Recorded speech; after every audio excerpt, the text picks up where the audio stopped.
Mambo vipi mtazamaji wa Wanawake Media? Langu jina naitwa Anna Albert na hii ni Wanawake Media. Karibu sana wewe mtazamaji wa kipindi hiki na TV nzuri ya wanawake. Na siku ya leo nitazungumzia athari za teknolojia kwa upande wa wanawake. Ni dhahiri kwamba teknolojia inakuwa kwa kasi sana ulimwenguni, lakini teknolojia imekuwa na athari pana na za kipekee kwa upande wa wanawake, na athari hizi zinafahamika katika pande kuu mbili, yaani athari chanya pamoja na athari hasi. Na tunapozungumzia athari chanya za teknolojia ni pale ambapo zinapatikana fursa pamoja na maendeleo, lakini pia tukija kuzungumzia kwa upande wa athari hasi, tunazungumzia zile athari ambazo zinaleta vikwazo na changamoto kwa upande wa wanawake.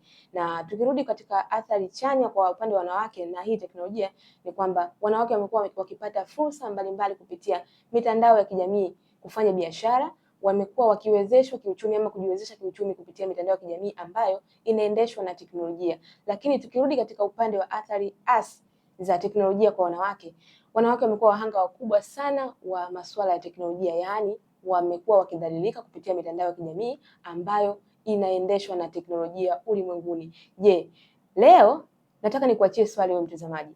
Unadhani teknolojia inaweza kutuendesha sisi ama sisi ndio tunaweza kuiendesha teknolojia? Ama je, sisi tunaendeshwa na teknolojia ama teknolojia inatuendesha sisi? Unaweza kucomment ujumbe wako hapo chini nasi tutaupitia kupitia peji zetu hizi za mitandao ya kijamii ikiwa Instagram, Facebook pamoja na YouTube.